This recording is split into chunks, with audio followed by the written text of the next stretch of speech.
booting the system up. Ladies and gentlemen, we've got a little technical difficulties, and so it's probably going to be a couple minutes before we get everything booted up, and we'll start then, just to let you guys know.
I call this meeting of the Castleberry Independent School District Board of Education to order.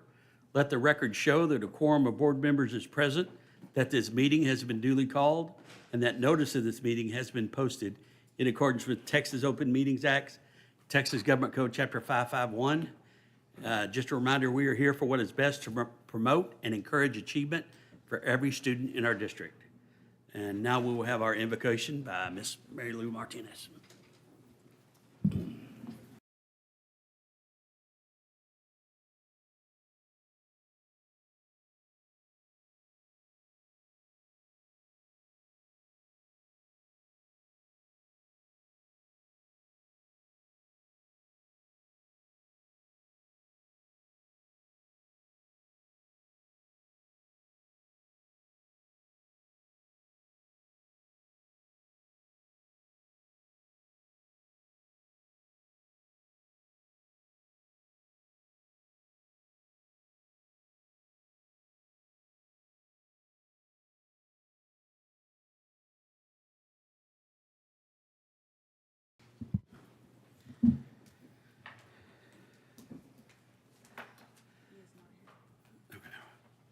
We appreciate you being here this evening, and we always welcome communication from citizens of our district. Individuals who wish to participate during the portion of the meeting designated for public comment shall sign up with the presiding officer or designee no later than 1 p.m. the day of the board meeting, and shall indicate the agenda item or topic on which they wish to address the board.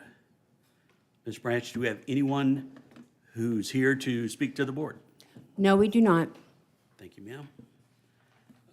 We will move on to item 4, questions regarding the consent agenda. Ms. Smith Faulkner, were there any questions called in regarding the consent agenda? No, Board President. Now, item 5, 5A, the 2026 A through F ratings. Mr. Yes. Yeah. Yes, at this time, we have Scott Hutchins, Coordinator of Performance Systems and Secondary Math, who will present the 2026 A through F campus and district ratings.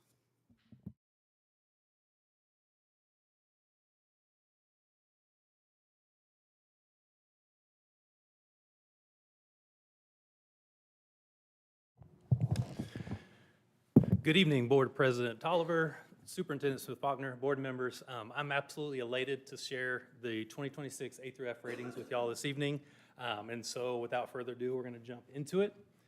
Before we actually talk about campus ratings, just a brief overview so you can kind of follow along as I'm looking at some of the different pieces of these ratings. When we're talking about Domain 1, for elementary and middle schools, we're just looking at star performance, approaches meets masters, divided by 3, run through the scaling tool. When you jump up to the high school level, they're also looking at that star piece and then also CCMR and graduation. And so that's, as a whole, is going to make up that Domain 1 score. Then for Domain 2, most of our campuses were in the relative performance realm, and that means the scores from Domain 1 are considered based on economically disadvantaged rates and patterns across the entire state of Texas. How did our scores compare to like schools with similar economically disadvantaged rates? The other consideration in Domain 2 is growth, and that's looking at how students in both English and math grew from the year prior, so were they able to level up at the different performance levels. And then finally in Domain 3, closing the gaps, that's where we're looking at those individual student groups.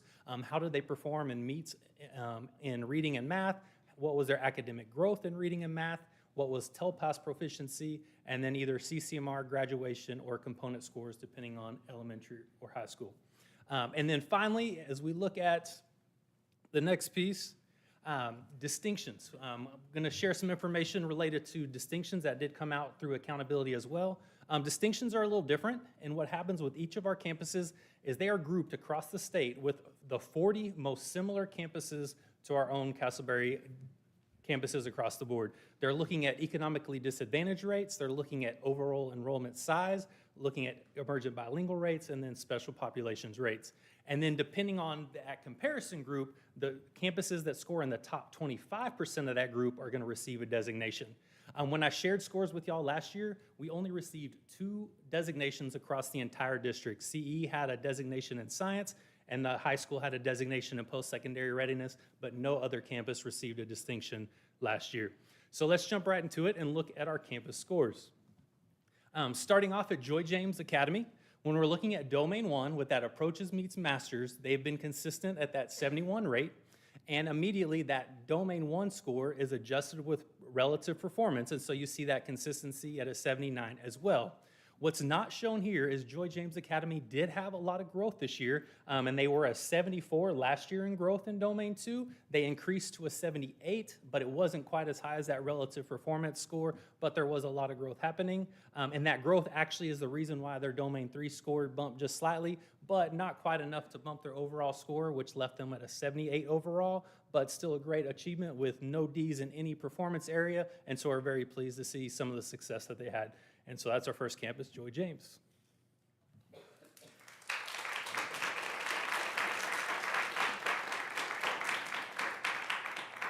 Next, as we're looking at Castleberry Elementary, Castleberry Elementary did see a little bit of growth in Domain 1, so when you're taking that approaches meets masters and scaling it, did see an overall growth in that regard, and that immediately impacts Domain 2, so that the overall star performance increase is directly impacted that Domain 2 relative performance. Furthermore, the meets, masters, and growth targets across the board had some strong performance, and so you'll see that nice consistent 79 2 years ago. They hit that B last year. I'm sure some of y'all heard that through social media, and another good bit of growth this year, and so an overall 82 at Castleberry Elementary. Way to go.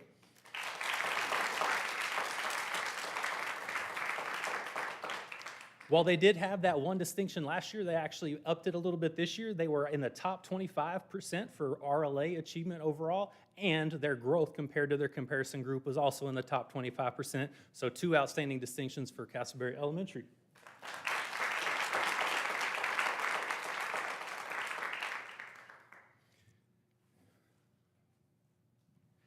Next, looking at A.B. Cato. Last year, we got to share with you that A.B. Cato hit a 79.4. All of our progress monitoring pieces were showing us, all of our early preliminary calculations were showing there, and so we were saddened to confirm that they missed that B last year by a tiny, tiny bit. But it is very evident what fire that lit on that campus and what amazing things are happening. And so you'll see in Domain 1, when you're looking at just star scores, raw data, outstanding increase from a 72 last year to a 75. Now, their 75 would have been an 84 for relative performance, but that increased growth actually had their growth calculation. There are one campus that just outperformed growth compared to relative performance. And so they had an 85 for Domain 2. And then when you consider all the growth, the increase in meets and masters, they hit 4 out of 4 on TELPAS, which was outstanding. You put all that together, outstanding growth from a 79 last year to an 86 overall. Way to go, A.B. Cato.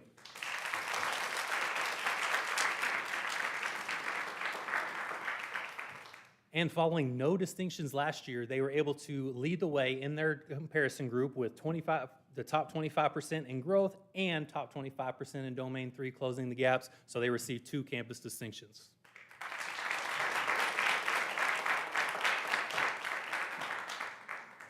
Irma Marsh. Wow. Wonderful, wonderful things happening. First of all, when you look at just the star growth that happened on that campus, that is huge because there are over 2,000 assessments that occur on Irma Marsh's campus each year. There is tremendous growth across the board. And so to take that Domain 1 performance from 72 to 77 is an incredible feat. Well, then you consider the economically disadvantaged population that they serve, and that gets scaled with relative performance to an 89 for Domain 2. Then, considering the fact that they hit TELPAS proficiency 4 out of 4, they had great growth in meets across the board. The growth was outstanding. They were able to get a 91 in Domain 3, which put them overall, for the first time in Castleberry Irma Marsh history, through the A through F system, a 90 as a campus rating.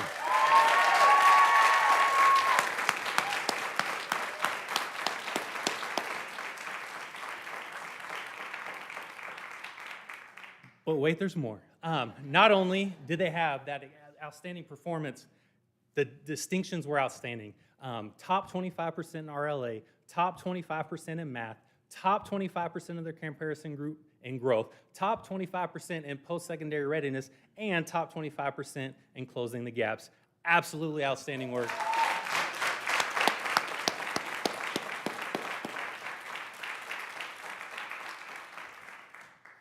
But let's kind of put this in perspective because there's a lot of talk about the world around us. So I did a little snip, and one of the tools that TEA provides is a school finder. So you can type in your address, and you can say, hey, what are the schools around me looking like? And if you were to type in 76114 and search for the closest schools to Castleberry ISD that are open enrollment, traditional enrollment settings, you'll notice that there's not a single A campus in the entire 820 loop. Absolutely, absolutely amazing. Cannot say enough about what is happening over at that campus.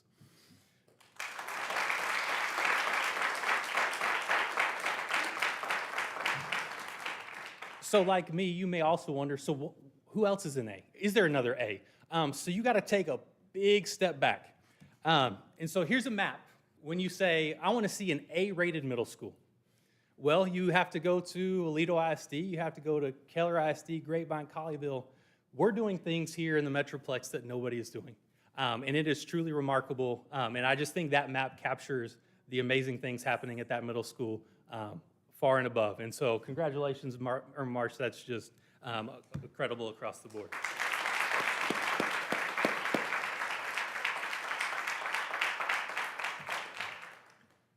Jumping over to Castleberry High School. There's a lot of talk. We've had a plan for CCMR. CCMR has been a focus, but I'll be honest, CCMR has been consistently high for a lot of years now. We've got a pretty good plan under the current scheme. Now, Dr. Richland's going to talk a little bit about some of the changes and some of the programming adjustments that we have to make, but this cannot now be something didn't change with CCMR. CCMR has been high. But what did change this past year was academics across the board. Every content area at the high school showed growth. Also, our graduation rate increased by over 3%, which significantly impacted that Domain 1 score. So that Domain 1, to go from 82 to an 89, was every single piece of the puzzle, working the plans, making things happen, and so outstanding growth in Domain 1. Now, when you consider the economically disadvantaged rate, that 89 gets scaled up to a 91. And so outstanding, outstanding work. And then, because of the solid graduation rate, extremely high CCMR rate, good growth in meets and masters in reading and math, that Domain 3 growth from 76 last year to 87 gave the high school their first ever A rating for Castleberry history. Congratulations, Castleberry High School.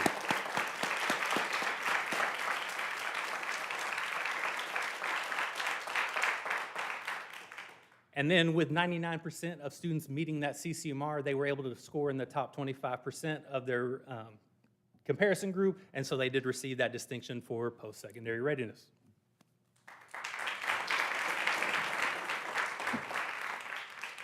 So we looked at the middle school, some great things happening. So when you have that same conversation, so if you look at the open enrollment traditional high school setting, so you're not thinking about some of the selective choice schools, but if you look at open enrollment, traditional high school campuses across this area, you'll see one school, Castleberry High School, standing above the rest.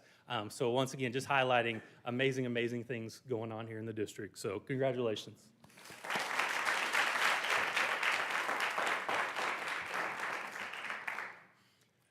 Last fall, I had the opportunity to go to the Texas Assessment Conference, and in one of the sessions, they put this slide on the screen, and it's a little hard to see.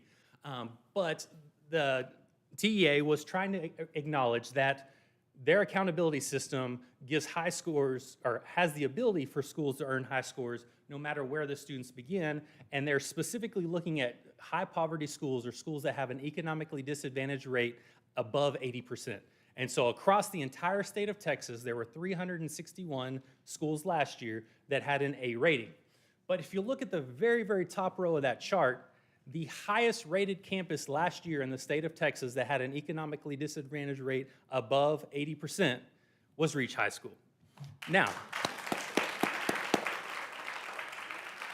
and after TEA shared that at the assessment conference, they then, at the superintendent's call, brought it back up, once again highlighting and throwing Castleberry on to the great words, great news happening there.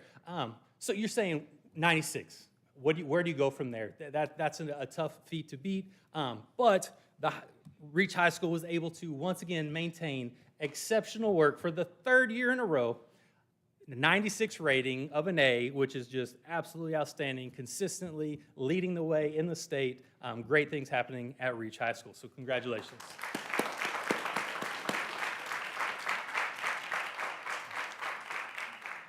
And I know those numbers would be such to earn distinctions. However, because that is an alternate education accountability school, they are not considered for distinctions, but we know that we're doing it better than everyone in the state of Texas. So if we were eligible, we would absolutely earn distinctions for those scores. Now, you put all that together. We're looking at all of the weighted enrollment from each of those campuses. And so when you put that all together, for the first time ever, the district in Domain 1 is an 81, which is the majority of looking at just star scores. No curve, no consideration for economically disadvantaged. The district overall sitting at an 81. Now, they do adjust the plan because they're trying to make considerations based on some research around economically disadvantaged rates. That scale score, based on all of our different campuses, jumps to an 88 in Domain 2. And we talked about consistently seeing some strong performance in Domain 3, closing those gaps, targeting those individual student groups. And so the district overall at 87, you have the weighted average between those, and you have an 88 for Castleberry ISD for the 2026 school year. Outstanding, outstanding work.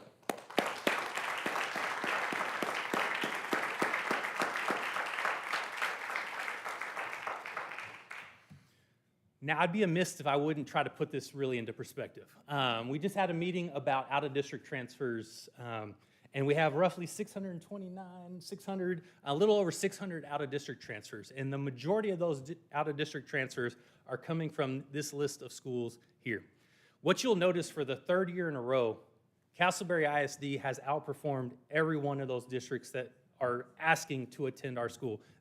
Parents are acknowledging just the amazing work that's happening, and to consistently outperform all of our neighbors with the same student groups that are asking to attend is truly amazing, and is truly going to make us one of a kind in the area and in the state. So I just think that is an outstanding feat to have that continued level of success where we're beating some of these schools 10 and 20 points, and then servicing the identical student populations is outstanding work. So very, very exciting to see just how we compare to those neighbors. And then if we take it a step further, there are 21 school districts in Texas that serve students at least somewhat that lie in Tarrant County. And so you're talking all the way up to South Lake Carroll, down to Godley, even though mostly in, I believe, Johnson County. There is a little sliver of Tarrant County, out to Aledo that's mostly in Parker County, but there is a tiny little corner that's in Tarrant County. So these 21 school districts across Tarrant County are working the same system that we are. And over on the left side, if you'll look at, this is district ratings for each of these campuses, or each of these districts. So from 60% district rating up to 100.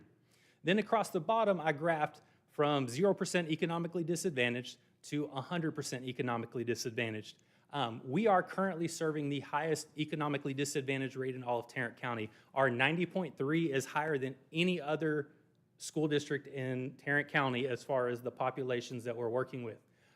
There, you can see the trend line. As the economically disadvantaged rate increases, overall campus scores, the trend, the research is showing that the scores should be going down. And if you actually look at where Castleberry ISD at 90% eco-dis should be performing, it should be roughly 75. But you're gonna see significantly above that dotted line, that best fit line, where we are so far outperforming where we should be because of the amazing people in this room, the amazing people in each of these kids' classes doing great things every single day. It is truly remarkable that the only schools that beat us were Carroll, Aledo, and Grapevine, Colleyville, but every other district that touches Tarrant County, we outperformed. And I just cannot say enough about the people behind me, all of y'all in front of us. The work that's happening in this district is remarkable. And just absolutely outstanding. We're breaking the mold, we're breaking the research across the board, and we're not following the trend because we're gonna do better than everyone around us. So it's truly, truly amazing. So just think that really highlights some great things.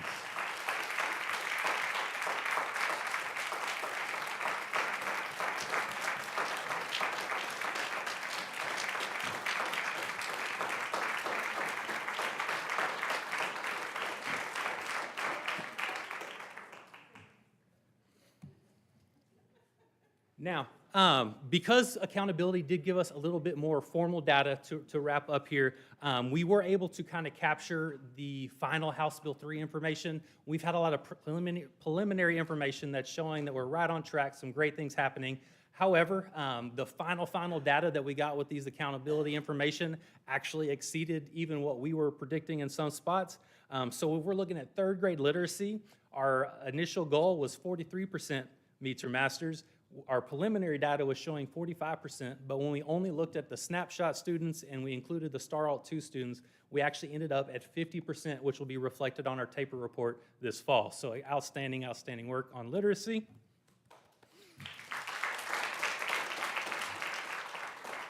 On third grade numeracy, we had a goal of 34. Our preliminary data had us at 34, but when we were all in, final data, which will show up on our taper, 37. So far exceeded that numeracy goal as well. Outstanding work there. For CCMR, our goal was at least 98%. We were able to make 99%. And so preliminary data and that final data that was reported to the state and got rolled into accountability was sitting at 99. Outstanding work there. And then finally, we have one guardrail goal, and that's about increasing the attendance rate. And I'm pleased to report that our data is showing that from last year, or 2 years ago, we were at 92.8% for the year attendance. We were able to bump that up to 93.6 at the end of last year. And so some great work on the attendance front, which continues to be a district priority. So that was a very big celebration as well.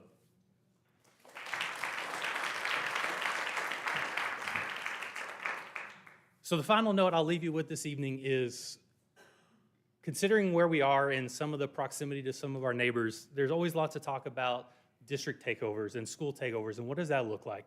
The statute from Texas Education Code is a commissioner has to either close a school or appoint a board of managers for any school district that has one single campus that has an F rating for 5 years in a row.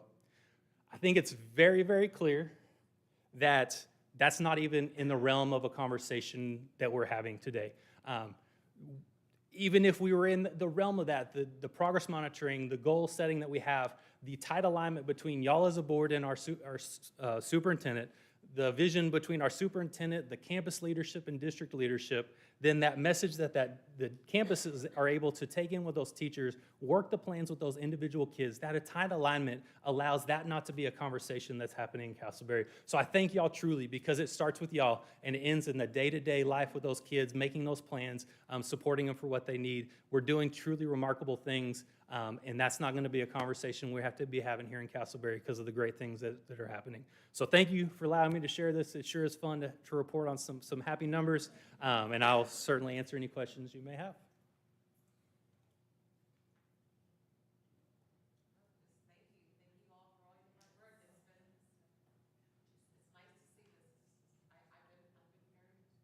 And shouting it out and bragging on you all. So thank you for your leadership and you're right. It's a collaborative. It's a whole village, right? So it's very it's very a big point of pride for sure. Me personally, I just want to say thank you. Thank you for what you're doing for our kids. Yeah. Ms. Faulkner?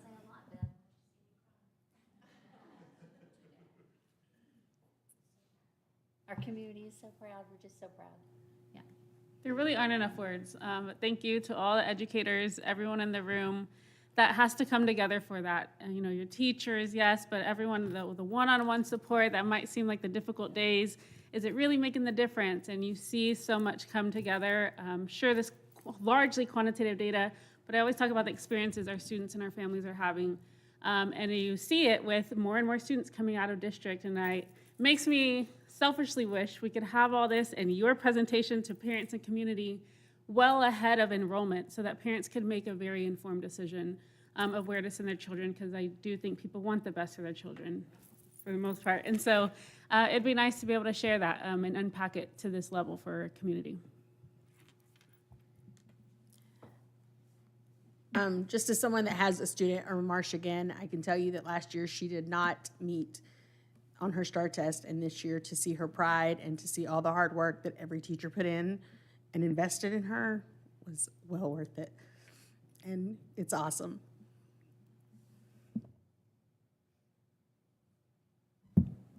Yes, I just want to echo the thanks because this is remarkable, but it's not a surprise.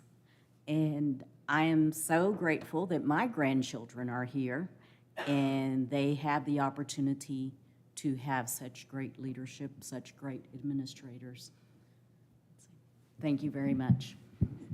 And I will echo on that. I have grandchildren also in the district, so I'm very proud. And just to let y'all know, yesterday at our church, they applauded for y'all, and y'all were brought up as one of our, yes, our school districts. So that was, I felt very proud. I feel like saying yes, yes.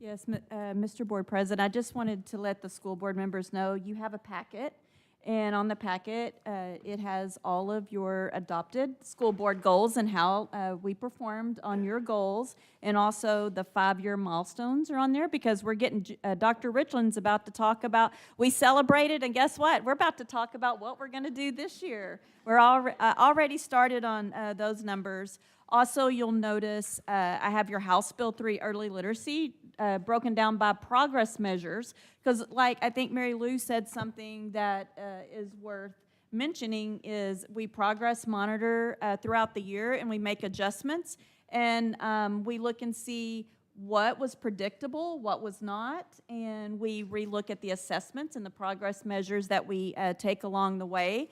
So you have that, you have your early numeracy. All that to say, you can see that I really feel that a lot of the success is from everybody in the room having such a focus. We know where our data is. We've already studied the data, and we've already made action plans. They've been working since June based on the data, and Dr. Richland's going to share our continuous cycle of improvement with you. And this is brings it all together, where it starts with the board, as Scott said, and then it goes to the accountability of the superintendent working with administrators with their teachers with our students, and not only that, our students have 2 days of goal setting.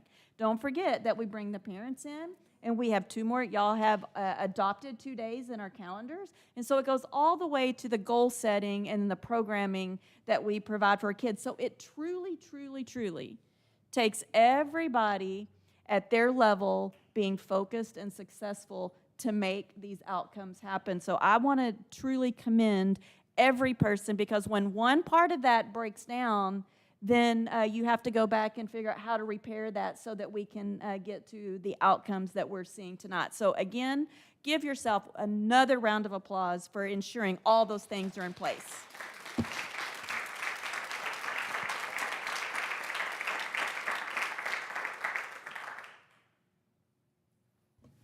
Well, on that happy note, item 5B is our next item, the 2026-2027 District Improvement Plan and Goals by Dr. June Richland. I'm so sorry.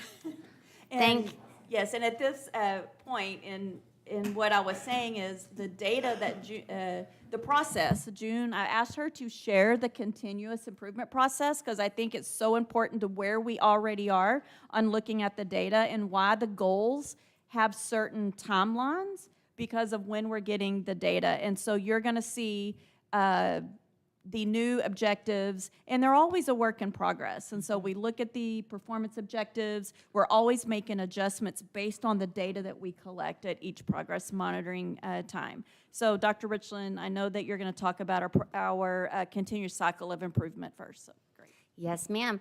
Thank you, school board, board president, and Ms. Smith-Faulkner. I appreciate the opportunity to present the 26-27 District Improvement Plan performance objectives. This is not quite as exciting as Mr. Hutchings' presentation. Just forewarning you.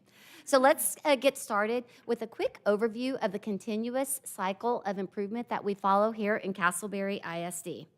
So it begins first with summer analysis of the data that we receive in June. That preliminary STAR data is used immediately first to determine if we have the correct students in summer programming. We make calls for students who are not there that we didn't anticipate. We try to anticipate as many as we can. Then that analysis continues into the summer. During the ALT retreat, our campus leadership teams and our district leadership teams analyze the STAR preliminary data. They identify areas of celebration and areas that we need to work on. Those areas that need to be addressed, they identify what might have been the problem. They engage in a root cause analysis, and then from there, they develop performance objectives. Those performance objectives, of course, are designed specifically for A through F accountability. For an A rating, we know that we can be an A in this district. I mean, clearly, you can see how close we are right now. It is within reach. We know that we can do it, our kids deserve it, and our staff deserve it as well. And so we always establish performance objectives that are going to get us there. We then create strategies that will support us reaching each of those performance objectives. Keep in mind, though, that the district improvement plan and the campus improvement plans are living, breathing documents. So as we go throughout the year, if we see that we need to add additional performance objectives or add strategies, we're going to do that so that we ensure that we're always adjusting to meet the needs of our students and our staff. We assign students to personalized programming. Some of our students might need ACE. Some of our students may need HP 14-16, or they may be retesters at the high school level. We assess our students throughout the year. Those assessments are immediately analyzed. We analyze the assessments. We identify, again, areas of strength, areas that we need to work on, and create action plans to address those concerns. Progress monitoring occurs after every one of those benchmark assessments. Those and the campuses progress monitor more frequently on those module assessments. We review those assessments. The campuses design action plans in response to those. The progress monitoring occurs at the PLC level, at the campus level. It occurs also by subject. It occurs at ACE. That was added last year. Our ACE site coordinators now join us district-wide at the district level, and they progress monitor the work that they're doing with the students. We want to ensure the right kids are at ACE and that we're working towards supporting them. We also, you are well aware that we also progress monitor at the district level. During this district level progress monitoring, our campus leadership teams provide an overview of their analysis of their data and the work that the teachers did. Each of our teachers individually analyze and of their class and their kids to identify what they need to work on.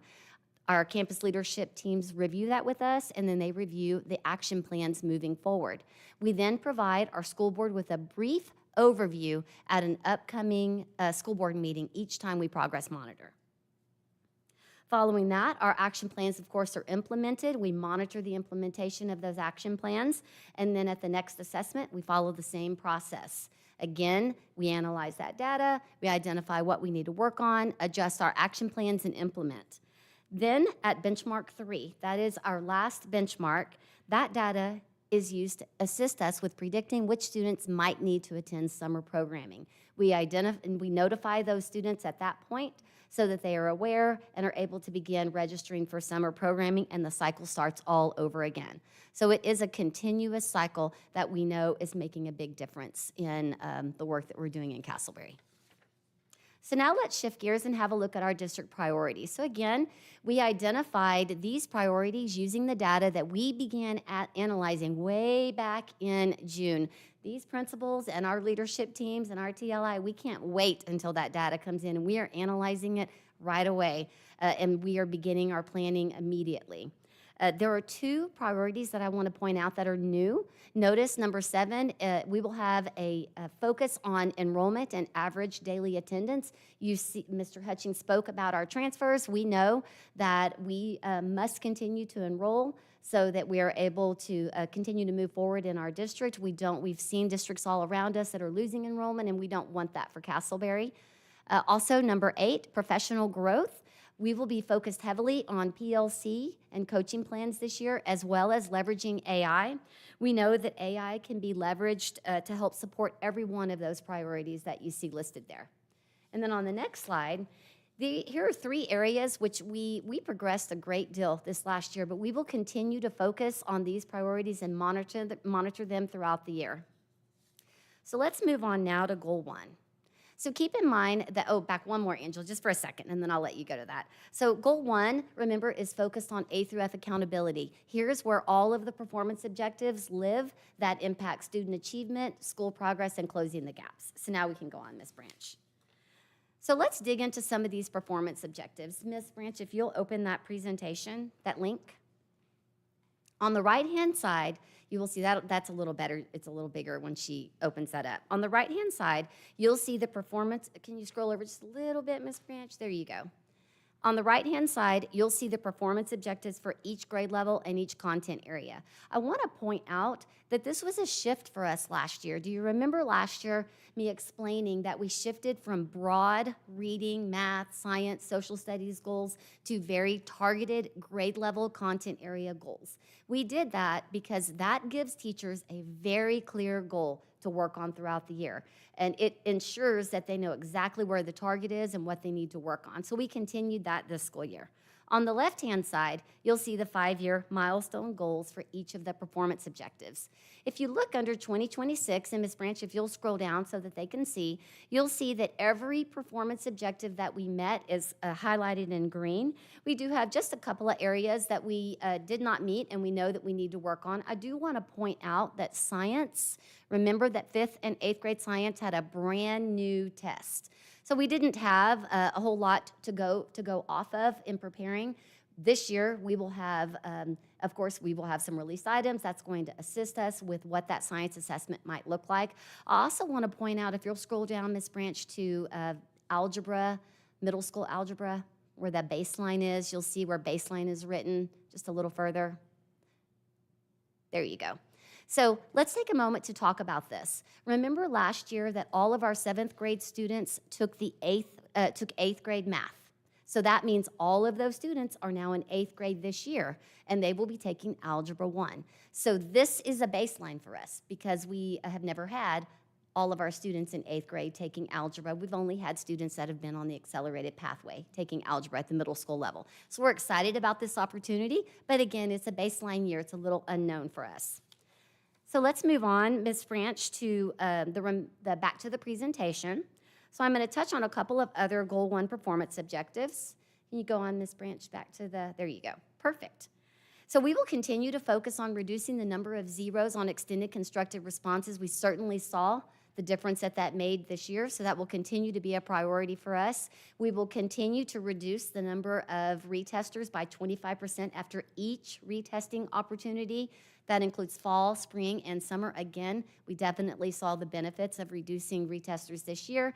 And notice where special education is listed there. We saw a great deal of growth in special education. We will continue to focus on improving by 3% in every subject area and every grade level in approaches for our special education students. And then notice that we shifted average daily attendance from Goal 3 into Goal 1. We did that because we know that our attendance is impacting our achievement. When kids come to school, of course, they're going to do better, and so that will be a priority for us. You also saw that was, Mr. Hutchings mentioned that as well as a guardrail, so we will continue to focus on that. Move on to the next slide. Here we have Domain 2, student growth.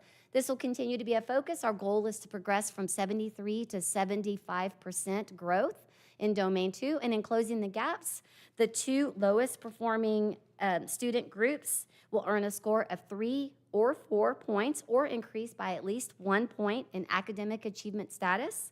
And then each campus will meet the interim target of 3 out of 4 or 4 out of 4 for English language proficiency.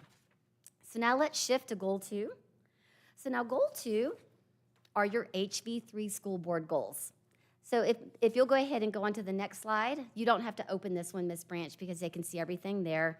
You'll notice here that there are 3 HV3 goals: a 3rd grade reading goal, a 3rd grade math goal, and our CCMR HV3 goal. Keep in mind that the HV3 goal is supported, all 3 of our HV3 goals are supported by specific progress measures, which will be reviewed at the next board meeting. Please note that the CCMR progress measures will be reset to reflect the state's new CCMR standards. As Mr. Salvador and Ms. Martinez explained at the last meeting, these new rigorous criteria begin this year with our entering ninth grade cohort. So it's very important that we are focused on them and that they have a plan in place.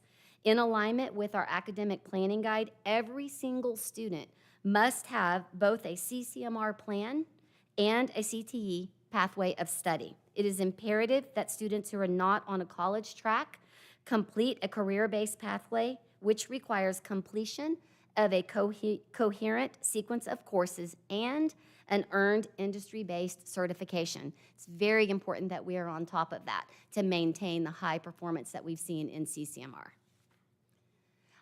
So let's go on now to goal 3. I'm going to try to move just a little quicker. Here in family engagement, we are going to continue to increase our out-of-district transfers, which already, as I'm hearing the preliminary data, is telling us that we are on the right track. We will also increase parent view rates and of academic-related materials in Parent Square. We will increase the average reach per post in Facebook and Instagram accounts while also maintaining interactions. And then we are going to continue our partnership with ACE to increase our school community connections. In the area of student well-being, you can go on to the next slide, Ms. Branch. 100% of staff will complete mandatory training on family engagement and relationship safety, and 100% of campuses will implement character development and prevention programs. In Goal 4, let's start with facilities, perfect. We will complete the high school construction project on time and within budget, as well as develop a plan for facility upkeep.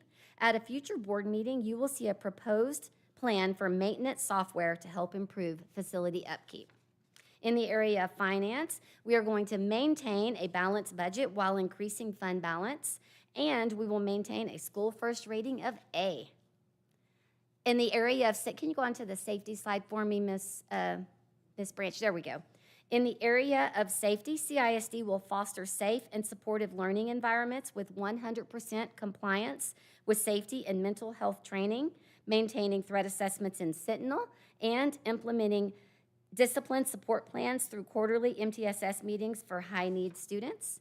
And then in the area of talent acquisition, we will maintain a teacher retention rate of 82% or above. Can you go into the next slide for me, please?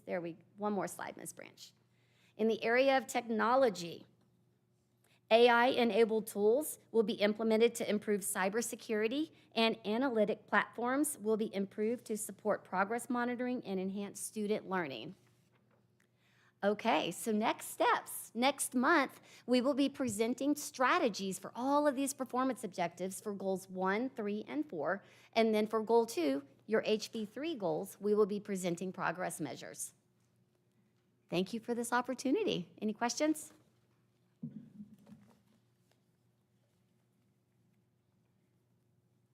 Thank you very much. Thank you.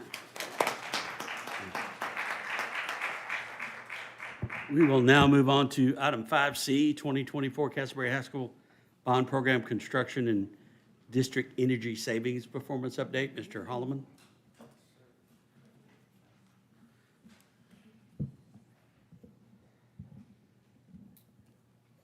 Good evening, Board President, and Superintendent Smith-Faulkner. We're going to break this down into 3 kind of sections because we had a lot going on this summer. We've got the energy project that's been going on for a few months now, and then, of course, I want to keep you updated on the bond program because that still is very important. I want to say personally that the last couple weeks is why I do this job. It's been fun to watch these kids, and that's how I'm going to start the photos, but I just want to take this moment just to tell you guys it's been a pleasure to serve you guys for the last 2 years. I think it was fate walking in the superintendent's office trying to sell something else and ended up working for you guys, and it's been a blessing. It's been one of the, I've run 10 of these, and this has definitely been in the top of my list, so thank you very much for that. Okay, let's jump into this. Within a 2-year time frame, as Dr. June just mentioned, we are going to do this thing on time within budget, and we'll show you how we're utilizing some of those accessible funds here moving forward, and in full compliance, and we don't want to take that lightly. We do make sure we have not had any major issues or hiccups on the job site over the last 21 months, and that's something to celebrate. So financially, we're still in great shape. We still have about 28% of our bond money left, but yet we only have about 20 to 21% of construction remaining, and that is focused on the GMP that you guys approved in November of 2024. That's the $78.8 million. And then in the soft costs, which all of us take part as a team in managing, we've got about 47%. We will not utilize all that on the current approved projects, so we've got some ideas moving forward we'll share with you. Here's a timeline, and it looks good to white this thing out a little bit, but we finally got our water, but we've got permanent power complete, drainage sewer complete, the water line complete, our new band hall's been open for 6 months, media center, cafe, choir, all complete. Area B and C, all complete. That's a testimonial to everybody working, BTC, WRA, everybody internally, and keeping this thing moving forward and open it up on time. So the 3 areas we still have remaining, I'll keep you posted on those, is the basement special education area. I've got a few photos and updates on that. Area A, CTE, which will open in the spring semester, and we're hoping to celebrate that, as well as the student parking lot. So I mention that because it is going to be a little bit of a culture change now, because everybody's coming in through the guard shacks, and once you're on campus, the idea is that you're on campus and you're totally enclosed.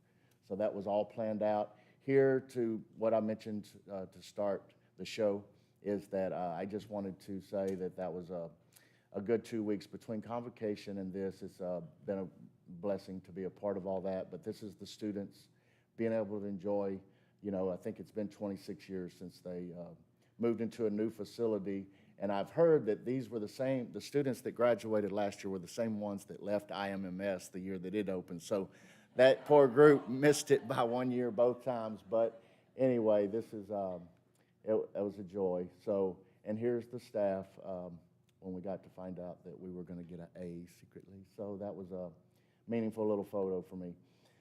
And so, in those areas in proximity to B and C, this is the little courtyard that they will have access to. We were able to complete that and get it open, I think, about 28 hours before the first students walked through here. So this is the area between the gyms. We will not have to do yard work here. We'll just have to upkeep the turf there and keep the sidewalks clean. This is our, I think this is the only area growing grass right now in the entire district, but this is area B, and the back part is our curtain wall for area A. So jumping down into the basement, looks kind of rough, but this has come a long way. This has only been 60 days, 67 days under work, and we had a lot of environmental work that we had to do there before we could even get contractors in. But you can see we're already framing up walls. We've got a lot of the overhead already completed, so testimonial there. I'm taking credit for everything that you've done, I hope you know. So a little bit more there, and then jumping into area A, CTE, you can see the curtain walls there. You can from that area, you'll be able to see the skyline, obviously. So this is the top level. But these pictures, what they show is that we're already on walls. We're at tile, wainscot, sheetrock. Above ceiling, we're about 95% complete. So in certain areas, they're putting in ceiling grid. So that's what we've been reporting on for the last 24 months. Now, this summer, we were able to take advantage of some owner-managed replacement projects because we identify and we own up to the fact that we have an opportunity to catch up in some areas where we have some money to manage. And so what we did was we looked at some HVAC and roofing. I do want to note that this is separate from our energy project that we have. But we approved through you guys a lot of equipment and a couple of vendors in order to do this work. So we oversaw this. This is a tremendous savings to the district. We're not paying WRA all the money that we pay them, and we're not paying BTC for this work, although Israel did a great job of communicating throughout the summer and helping us out. But Jacob and Lenny and I really did a lot to manage this, but it's a lot of roofing. These are some tremendous size HVAC. Now, there was a little engineering required. This is above the auditorium because of the size of these units, and we had to adapt the curbs a little bit, but we worked through EMA. WRA was gracious enough to let us work directly with the engineers and EMA on that project. So it's a lot. It's not the fanciest, most attractive pictures, but these are the things that keep the building envelope safe, dry, and a good learning environment. And you got to get these things done, because if you don't, these are major headaches if you're trying to pay for these through your annual budget 199 or Function 51. It can be a nightmare for a district. So moving around the areas, this is another summer project that we were able to take advantage of in the last 4 or 5 weeks. Noted here is that we trimmed a lot of the oak trees that needed to be trimmed. We regraded a lot of the areas. We found the source of an issue of all the erosion, which was the drainage off the roofs. So we went all the way into the drainage underground, cut out some sidewalks, repaired the sidewalks, and got all that done in order to provide safe pathways for all the kids. Did a little trim on the crepe myrtles. So it was a lot. It was, at some point, I think we had 20, 25 people out there from the road, Churchill, all the way up to the building, doing different things for us there. This is CE. We had major erosion problems back there, and before we can actually grow any type of turf or grass, we needed to get that regraded. We've got a little bit of a false retention wall there with the black matting, but this is graded nicely all the way in that back playground area. So hopefully, as soon as the rains start to come in the fall, we can hydromulch that and get some grass growing and give those kiddos back their playground. We have, I think, 9 or 10 of these inlets that were regraded, repoured with concrete, and the French drain around it. So hopefully, we've secured that for another 20 years or so. We will provide maintenance on those areas, though. We're going to focus on how we can PM those to maintain the life expectancy in those areas. Okay, now shifting gears, the Energy Savings Project, which was approved in May, and we began in 3 major areas so far, is lighting, HVAC, and roofing. We do have controls in it, but I'll keep you posted on that. So the project began about 70, 75 days ago. We have a 9-month schedule. A majority of that is controls. As you can see, we still have about 80% of our funding, but we're actually about 50% of the way through the project. So we do have a big payment coming through this next month, but we are staying well ahead of our payment on that. And so Centrix has done a wonderful job of managing that project, as well as Lenny and I. So a little brief update on the timeline there is lighting's about 99% complete. They're just coming back and focusing on a few lights here and there that they need to touch up on. Roofing is about 90% complete. The only thing left they have is some caps and gutters in certain areas, and we're going to do walkthroughs before we give up any of our last 5%. And then on the mechanical side, we're about 75 to 80% done there. So huge success over the summertime. I expect these 3 areas to be completed by Labor Day. And then when we come back from Labor Day, we've already got a plan to start putting in our controls, which is really what makes the whole thing tick, because lighting is a savings. I've mentioned to you how those, just changing out the light bulbs is a huge savings, and that helps pay for a lot of things. But managing the controls and getting finally online throughout the district, which we don't have right now, there's no consistency. That's why we've had a few hiccups, and we apologize to a few of the areas around the district, but considering the amount of mechanical equipment that we're managing, the amount of classrooms, to have a handful of areas which we're already starting to take care of, what makes that tick is the control system. It not only saves you money in operating costs, but it allows us to program these systems to on, off, and temperatures, which we don't have control of right now throughout the district. So hopefully by spring, for the first time, we'll have one source to do that throughout the entire district. But here's some glamour shots. This is Joy James administration area. This is some roofing at Castleberry Elementary. We did both gyms, as well as the cafeteria and the kitchen. We also replaced a few units that were very in need of being replaced. Here's a few more pictures that I showed you last month just to recapture some of the lighting in some of the areas that we did throughout the entire district. Here's some of those highlights of what lighting does provide for you all as far as immediate savings. We are going to give you guys a report. We're not going to wait until the 9 months is up, but we are going to start giving you in project progress and savings as well. So it's always about 45 days behind from the time you get your energy bills until you see those savings. But I feel like by September and October, we'll be able to come back to you and show you where it's progressing along the way and not wait until the 9 months is up. But I'll keep you posted on the financial side of that as well. So that was a lot. I tried to go as fast as I can, but yet be thorough, because I'll tell you that it was a short, fast, but very, very hard effort this summer. Really, we only had from July 1st until today to get all of this done, or at least until the kids came back. So it was 45 days of a lot of hard work, coordination, and people being on roofs and in ceilings and stuff like that. So thank you all. But I'll definitely entertain any questions that you may have at this time.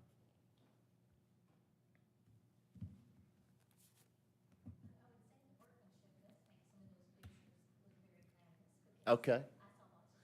Well, I appreciate you saying that, yes. Yes. Yes, ma'am. Just a reminder to turn your microphone on so everybody can hear the wonderful compliments that you deserve and this whole staff deserves, especially after today. It's good to see that we're hitting on all cylinders. Thank you, sir. Yes, thank you.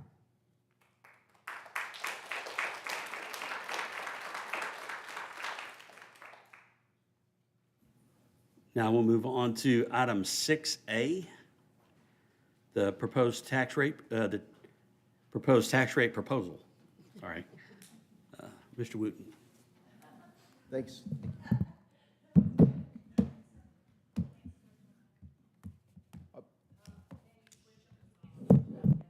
I got it.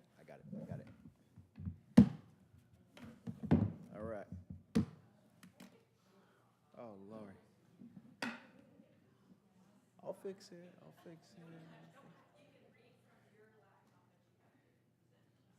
Sorry about that, guys. I won't touch it, I promise. There we go, okay.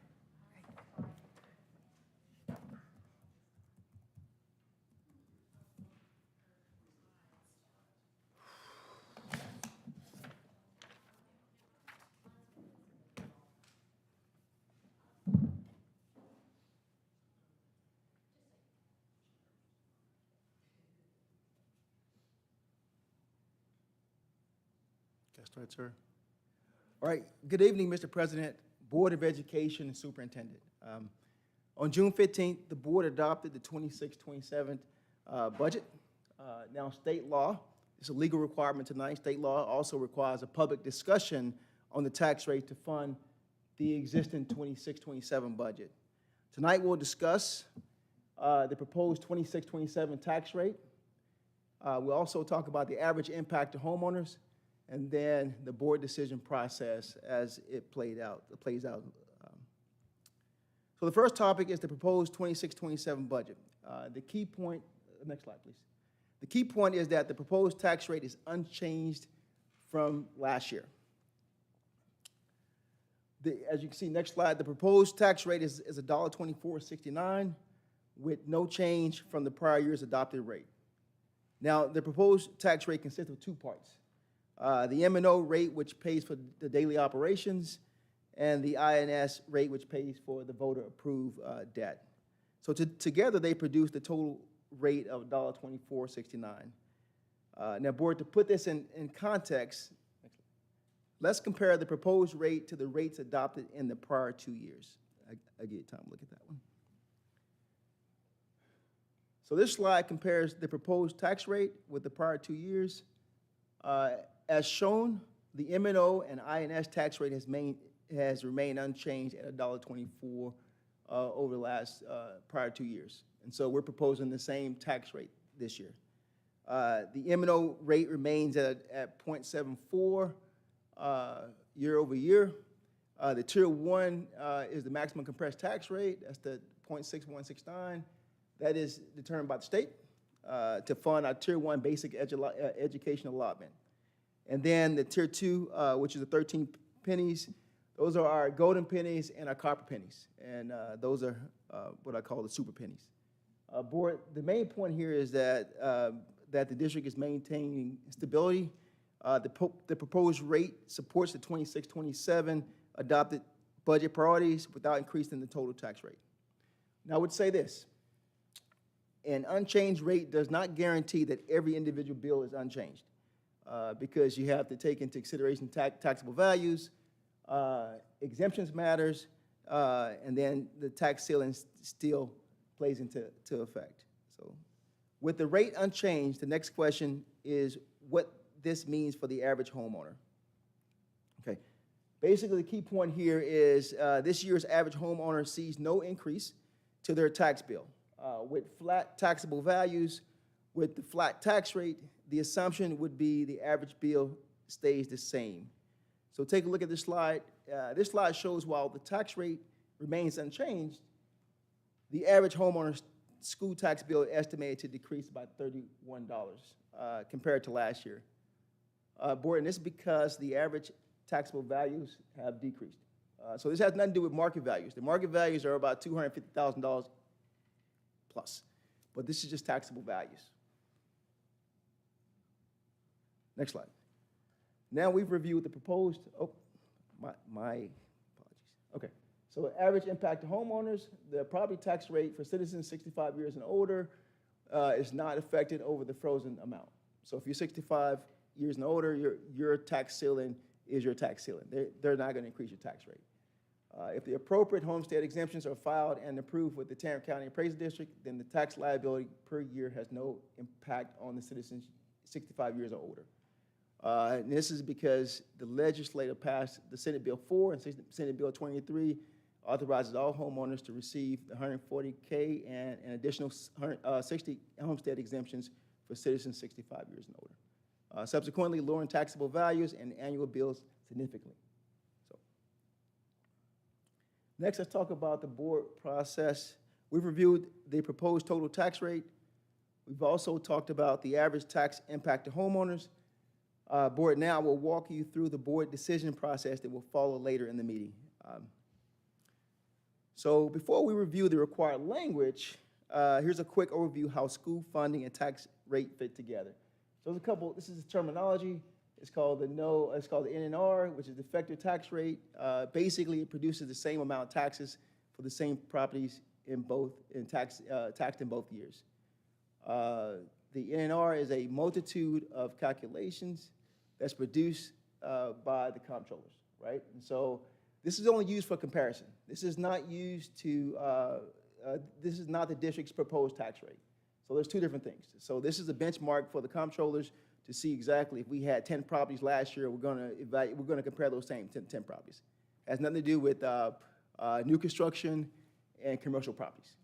Obviously, those are going to increase the taxable values. Next one is school funding rate is based on the tax effort. Very important that the Tier 1 tax rate is determined by the state, so we don't have a choice there. That's the maximum compressed tax rate. And the Tier 2 is the enrichment, is determined by the school board, but the recommendation comes from the superintendent. And those are 13 pennies. The voters have primarily have to vote on those, right? And then the INS tax effort is determined by the school board. Again, the recommendation comes from the superintendent. This is the very, very next slide. Very important slide. Next slide. So the next slide is a very important slide. It is this is the first time in this year that every school district is having to implement Senate Bill 1453. She's trying. Gotcha. Let me get there. Okay. So, board, this slide summarizes the new legal requirement under Senate Bill 1453. Beginning this year, when the school district proposes an INS tax rate above the minimum debt service rate, it is state law requires an additional approval process before the total tax rate can be adopted. And this is the process that we go through. Step one, state law requires a separate motion when the proposed INS rate exceeds the minimum debt service rate. The second part of the process is that the board will consider a motion to approve the proposed INS tax rate that's above the minimum rate. And then step three is really important because the rate exceeds the minimum debt service rate. The final approval of the tax rate requires a supermajority, and that's 60% of this board. Next slide. So this disclosure is required by state law, triggered by a statutory M&O levy calculation. It does not mean the board is increasing the total tax rate. Although the proposed tax rate remains unchanged at $24.69, the state law still requires this notice. With that context, let's move to the board required decision points, please. The board, this slide summarizes the board required actions this evening. These are legal actions. First, you're going to have to designate the district's official responsible for the truth in taxation calculation. That's me. And then secondly, we're going to ask the board to consider the separate INS motion required under Senate Bill 1453. Brand new requirement. It came out in January that every school district has to pass the motion. And then finally, we're going to adopt the proposed total tax rate. Now, board, these are the three action items you will take for action tonight. And Mr. President, pending any questions from the board, sir, that's all I have. I do have a question. I don't know if you. Yes, sir. Is the appraisal board, Tarrant County Appraisal Board, settled? Do you know anything about that? What do you mean by 2 settled? years, is that? Oh, yeah, It's set for 2 years right now. So Joe and Bob hasn't, he hasn't told me anything. All I know is that they were selling on 2 years. So they may go out this year. I can definitely get an answer from Joe Dunn Bobby tomorrow. The chief appraiser, right? How about chief appraiser? Joe Dunn Bobby, yeah. I did have a superintendent meeting in which we've been discussing what they're going to do, and what happened is when they froze the appraisals, they kind of warned them that what happens if property values go down, and that's what happened. And however, we did have some sales and new properties that came on at the lower rate, and so that's again why you see some of the lower values, but they are still having meetings with TAD, and the recommendation is to keep, my understanding is to keep the reappraisal plan as if they've had it. So it'll be interesting to see. I do get invites if there's anything like we did last time when several of us went down to speak. I'll be sure and give you that information if I see anything that's going to impact the district. And so it does make it a little, we're not sure, and that's why we selected to continue with the same tax rate just until we land on exactly where we're going to end up with on the tax rate and the tax appraisals, because it's hard to predict until they actually approve a plan. Any other questions?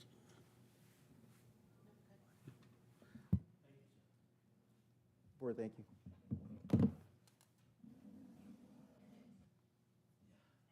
Oh, same thing. The item 6B, Finance Monthly Update. Mr. Wooten. All right, thanks, sir. Mr. President, Board of Education, Superintendent, thank you for allowing us to present the financial monthly update as of July 26th. Next slide. So today's discussion points are the budget snapshot, the budget financial performance, and next steps action plan. Next slide. Now, Board, this is the first month of July. There's not a lot of collections happening, and there's not a lot of expenditures happening, all right? School just started up in August. So we're pretty much collecting about $1.4 million of the $48 million that we anticipate, that we budgeted for. And we've spent about 2.6%. And so we are where we need to be. There's a positive net change of $155,000. Next slide. So as you see here is that the collection rate is what it is. We are, the local property collections are not going to happen until October when it's in the tax bills out. Once it's still the tax bills out, we'll start seeing that engine move fast, right? We'll start seeing more collections coming in.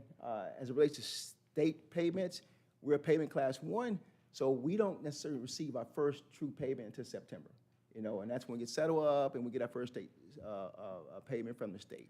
So we're anticipating, over about $37 million.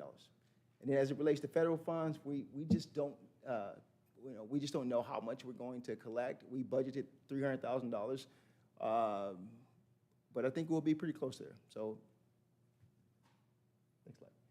So this is next steps. Was look at the timing, the focus, and the action, right? And so we know that in August and February is a huge month for us.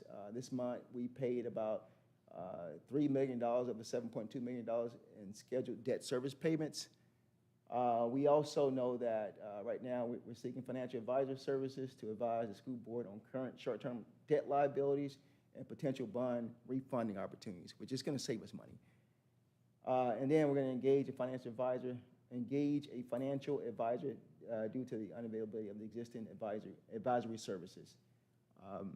And then in September and October, it's accountability and operations, right? And so we're going to present the district school first rating, and then we also, by law, we got to initiate the TDA competitive procurement process for a food service management contract. So this is the year that we have to go out for bid. And we'll be bringing that to the board. And then November is the audit and compliance. We're to present the annual financial audit to the board. So that's when the auditor comes and tells you, what we collected, what we spent, and what our fund balance is, and any areas that needs to be talked about at the board level. Next slide. Mr. President, again, thank you for your time, board. Any questions, I'm standing by.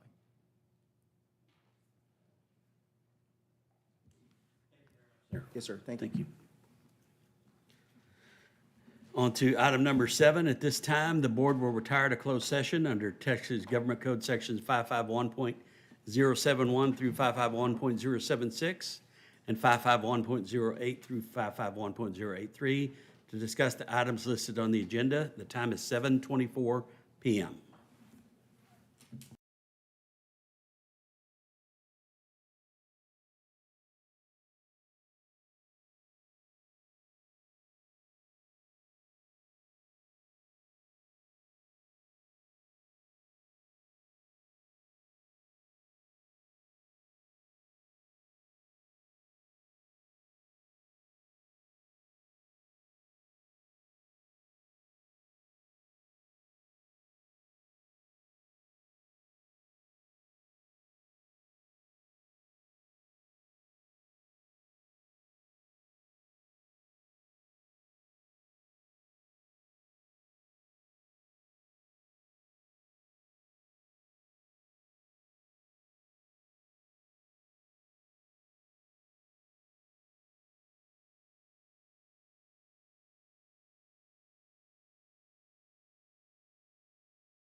I call this meeting back to order after our recess. It is 8:17 PM. As we continue tonight's meeting, we welcome all who have joined us as we keep asking how we can best promote and encourage achievement for every student in our district. The mission of Castleberry Independent School District is inspiring and empowering all students to be innovative thinkers in the global community. At this time, we will begin with the pledges of allegiance. Dr. Martinez will lead us.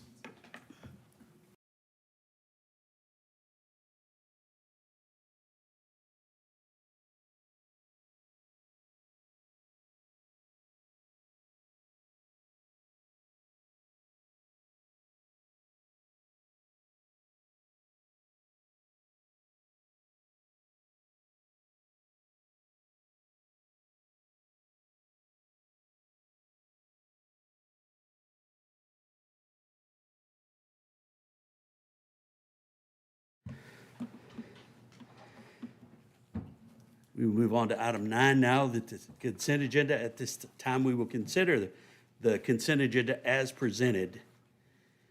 Is there a motion? Mr. President, I move for approval of the consent agenda as presented. Is there a second? Okay. Do we need to vote for our hands? Can we vote with the system? Just curious.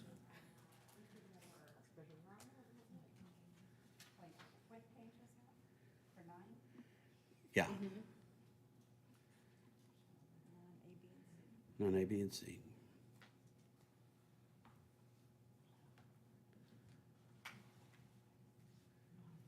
Okay, we got it up. Is there any discussion? No, it's okay. Please indicate your vote. That's good. Motion carries 7-0. On to item 10A, consider approval of the 2026-27 professional new hire contracts. Ms. Faulkner? Yeah. There is a motion, a directed motion. I move to approve the superintendent's recommendation to hire teachers, librarians, nurses, and other professionals per attached list, subject to assignment. Second. Is there any further discussion? Please indicate your vote. Motion carries 7-0. Item 10B, consider approval of an officer or employee for TNT Calcs designation resolution. Is there a motion? I move to approve the officer employee for TNT Calcs designation resolution as presented. Is there a second? Second. I didn't hear who that was. That's okay. She got it? Yeah. Is there any discussion? Please indicate your vote. Motion carries 7-0. Item 10C, consider approval of no new revenue, voter-approved tax rates, and proposed INS above minimum tax rates. And I have that motion because it's very specific. So I move that Castleberry Independent School District approve the proposal of an interest and sinking rate, INS rate, to pay debt services that exceeds the minimum debt service tax rate as defined by the Texas Tax Code and the Texas Education Code. The board finds that the district's minimum debt service tax rate is 0.4404 per $100 valuation, and the proposed interest and sinking tax rate of 0.50 used to pay debt services exceeds the minimum debt service tax rate by 0.0596 per $100 valuation. Additional revenue granted by the proposed tax rate will be used for lawful debt service purposes, including early defeasance or retirement of outstanding bond indebtedness, payment of scheduled or anticipated debt obligations, reduction of future interest to district taxpayers. Is there a second? Second. Is there any discussion? Please indicate your vote.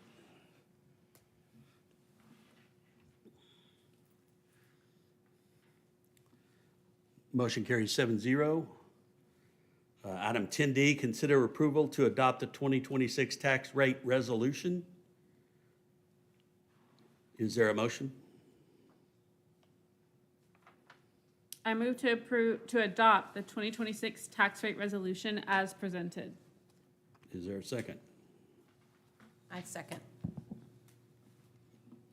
Is there any discussion? Please indicate your vote.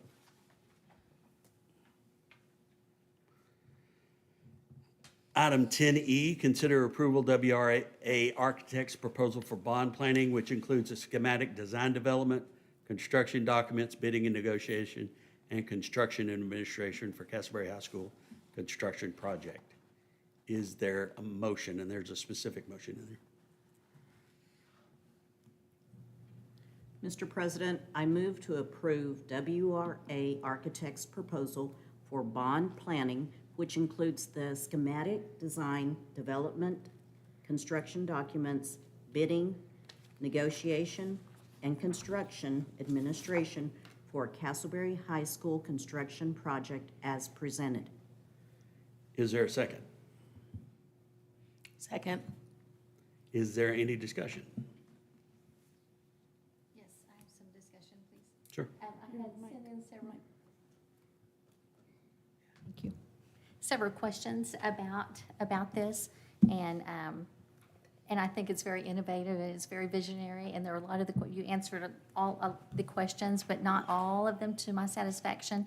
And so this is where I have a little bit of a hang-up about this, is that when we presented this bond to our community, we did emphasize classroom renovations and improvements for the traditional high school. I know the bond language was so broad that it allows for us to use the 1958 wing, however we would like to do that, which is what which are recommending tonight, that would be part of REACH and part of TRUCE. So that's a little bit where I'm having a little bit of heartburn about it, because we campaigned that we would just renovate the classrooms. And so I would want to know, how are we going to let the community know that what we campaigned on is different from what we are now wanting to do? So I think that that's important, that we don't break that trust with the community. Not that it's not a visionary plan or an innovative plan, I agree about that. But recently I've also been made aware of some growth that we may be having, not necessarily at the elementary level, but on Jacksboro Highway, there could be some multifamily dense apartments coming in that would be in our district. So I don't feel like I have enough information on what that might look like.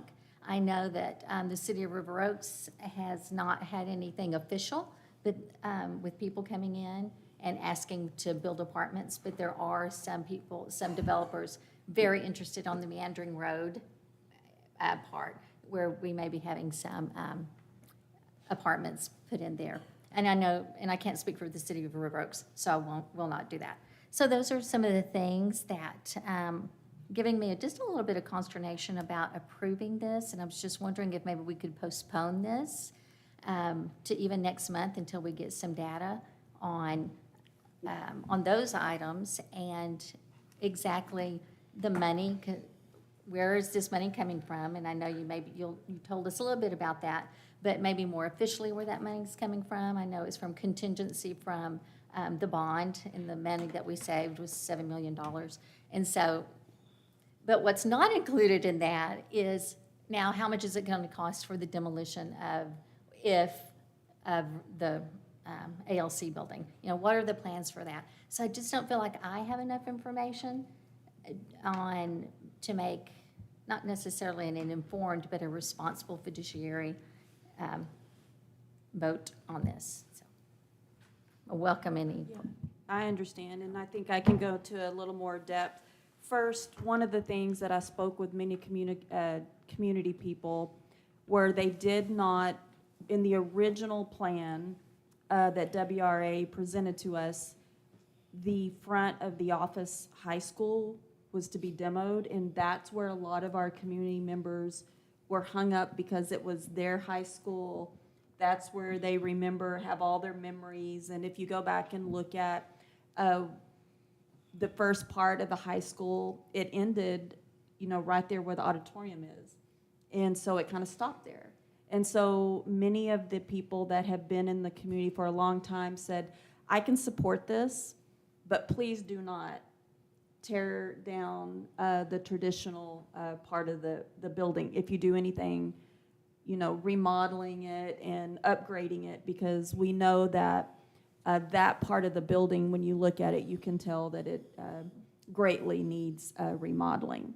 And so I think that in talking to people in the bond, their understanding was we were going to come back around because we had some funds. We said we will earmark it and we'll see how far we can go into that part. So I do think that there was an understanding that there would be something touched there. The great thing is that because we saved $1.7 million on the water project, and we did get water, because we have saved in the drama area, because we have saved in so many categories, we have this great problem.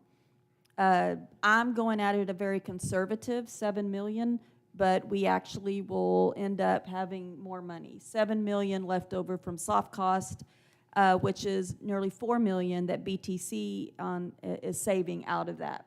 So we have this great opportunity. The problem with waiting is waiting costs money. BTC will need to remobilize, and WRA will need to get onto another project. There's 12 projects with BTC. This contract allows WRA to draw out the schematic design and for us to bid, because we want to know how much will this cost. You can see that in the master plan. Derek has provided that. It shows the CTE building footprint would go away because that was the old cafeteria to begin with. Because we have a new CT, we need to take down some of our footprint. This district cannot afford to roof, HVAC, and maintain custodial services and the overall cost of what these old buildings are going to cost you. So the CTE building is definitely part of this project. The gym would not be covered, and we, compliance-wise, just like we have truce and reach at AV Cato, by having the wall in between, it meets all compliance issues as a separate facility. We have 600 and something transfers. We control transfers. I do not see, I've been in the district 35 years, I do not see that we're landlocked. There is not space for 600 or 700 new families to come into our district. We can, if that's the case, we got a bigger problem. We have an elementary problem.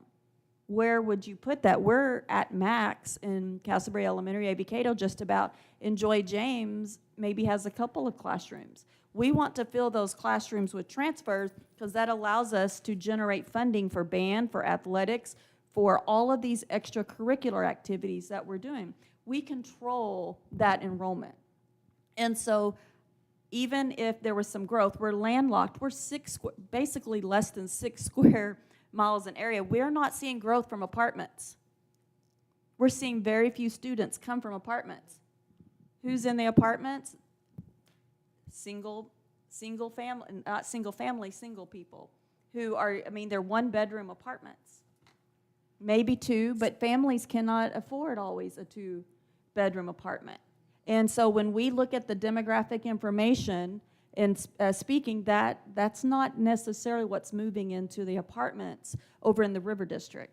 And so I can say we've talked to demographers. The last time I heard a demographer, the information was not accurate.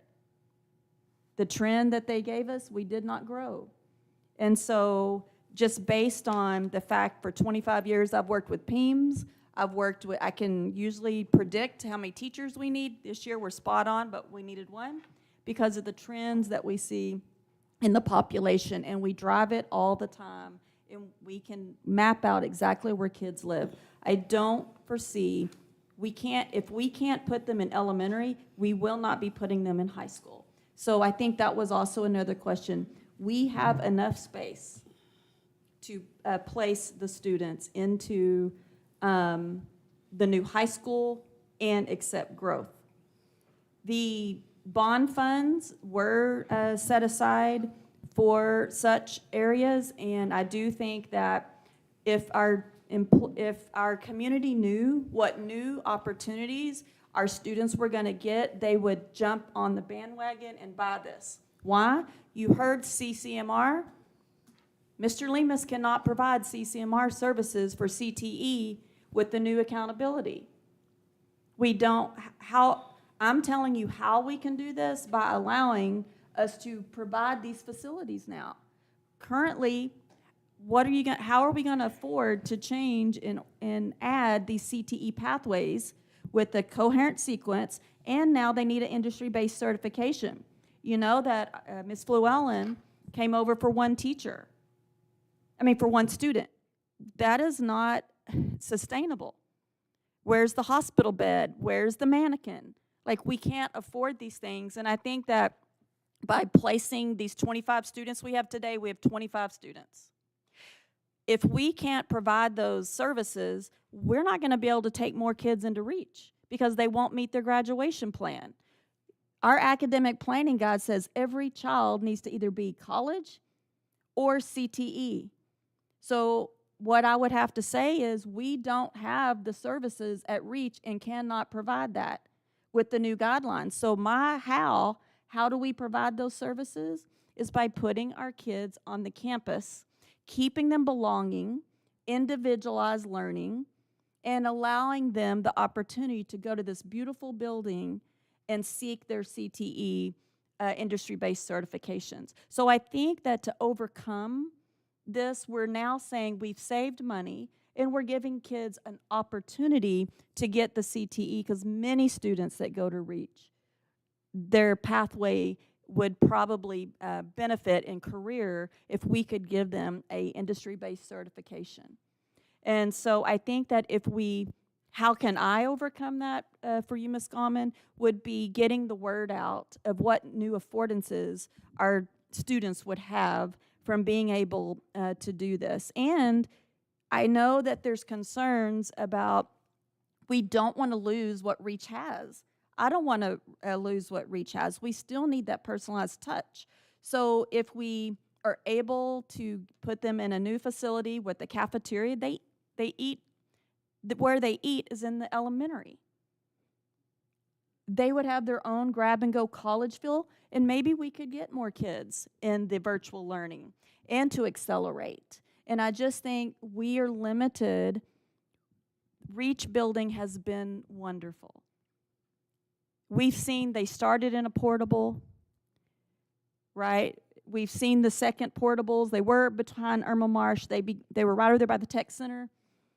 And each time we moved them, the program became better. And we can't provide the services in that facility anymore. Or it's going to take a lot of money somewhere, and I can't make it happen. How do I provide those services is to move them to the high school and allow them to be in that beautiful CTE center where they can get the services. So that's my recommendation to the board, and my recommendation is to move forward with WRA's contract. Number one, their proposal for $7 million would be what we would be proposing right now to draw out construction documents based on that, the 6.25, which WRA has extended the same great pricing because we have a great relationship with them, and also turned it over to BTC because we don't know how much we can get done, and so we're making a master plan. And I know you like master plans, because what do we do next? We also have money interest that we just met. We're meeting with the arbitrage attorney. And what they're going to be able to do is say, how much interest did you make? Because that interest money can then take care of what are the new needs at the ALC. Because we know that part of that building is old and it needs to come down, but there's also some bones to part of it we could use for professional learning. Our kids need green space. Our parents are begging for soccer fields. You can ask Lenny. We have parents who say, we don't have places for our kids to practice in River Oaks. And I've reached out to Fort Worth. I've asked for one of the parks to be converted, and instead they're converting it to something else. And I said, we have kids and we have no place for families to play these games. And so I would like to study as part of the master plan. Once we have this designed, look at the money that we have in left over from the interest we made on the bonds and develop a master plan. There's several options that we have for ALC. SPED isn't a portable. We can't, this room right here is booked out every day for professional learning. It's a fight because we don't have anywhere else to hold our meetings. And so I think we can honor and keep part of the history even of ALC. I went to school there.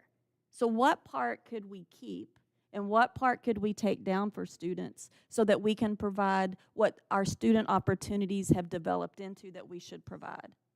Okay? So my recommendation is to go forward with the proposal for design, and we just have a paragraph. Our bond counsel wrote the contract, and then next month we'll go ahead and start bidding. Once they finish the design, BTC's contract will have a paragraph that they're bidding, and they will bring the options of what cost and what we can afford and what becomes a master plan for future.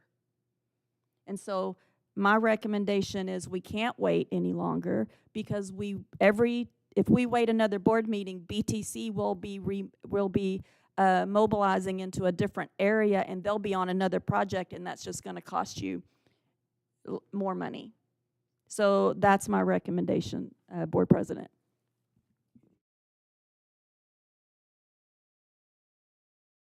Yeah, thank you for that, because I think that's, provides a lot of clarity. So I'm guessing this would be phased out. It wouldn't be all, the 7 million's not going to handle both of those projects.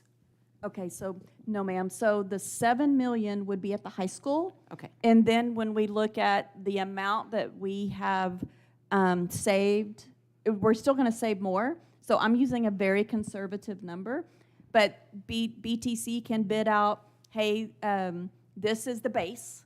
And then if you did this, it would cost this Gotcha. and this. And based on when I close out, because we're going to get close to closing out our bond money, we will know exactly what we have to finish out. And then we'll look at how much money do we have to give for arbitrage, because we made too much money on our bond interest. The interest rates were really good, so that's why we have to get our attorneys involved to be sure that we don't spend money that we don't have to turn back over, which is another good problem. Right. And so I think we have WRA and BTC have been fabulous partners with us. Derek can tell you we have worked really hard. I tell them to sharpen their pencils all the time.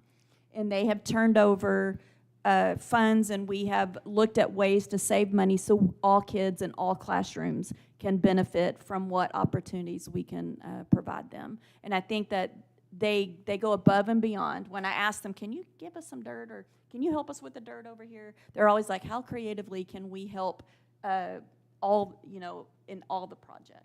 So I think that we have a great partnership. I want to move forward with both of them before they go on to another project so that we stay focused. And yes, the money is split. Got you. And I think to your point, every phase of this has served its purpose, right? And so now it's time to see, like, what is the new phase? I think my only last question is, for the high school teachers, there will be 0 teachers working out of carts, right? Everybody will have their own classroom. Yes, ma'am. Right now, they have to because Right. because we don't have the SPED area we're working on, and so we have like 4 teachers that are floating, and you hate that, but currently we have all the classrooms mapped out and we have plenty of space. But I do want you to think, I'm always thinking ahead. Innovatively. Classrooms are going to look a little different in the future too. when you look at virtual learning and we look at acceleration. And that's another thing that REACH will bring. Now, not only will REACH be able to serve that way, but what if we have high school kids that need to leave early because they're supporting their families? We have a lot of kids that have that. Now we can offer virtual opportunities for those kids because more and more students are needing flexible opportunities because they tell us, I have to go, I can't stay for tutoring.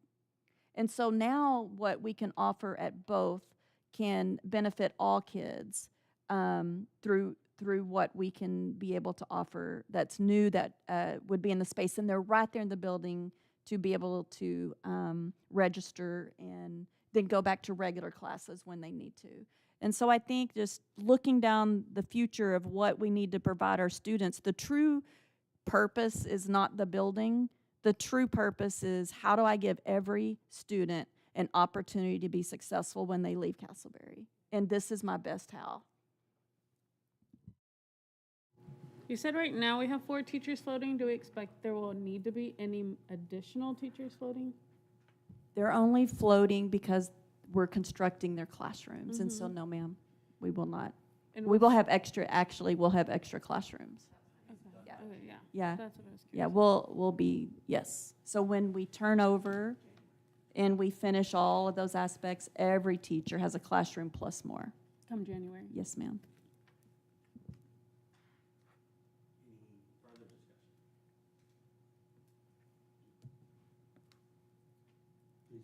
Please cast your vote.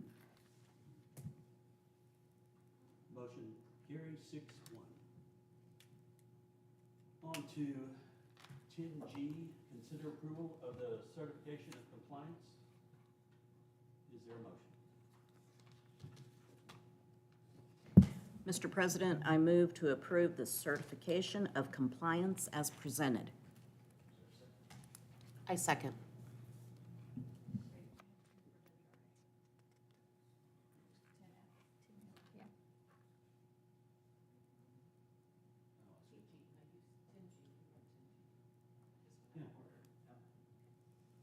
So 10G, is there any discussion? I just need to go back to 10. I think we have a second, right? Yeah, we have a motion and a second on 10G, so we need to complete the action. If there's no discussion, please indicate your vote. The motion for 10G carries 7-0. Now, was it 10F? Yeah, sorry.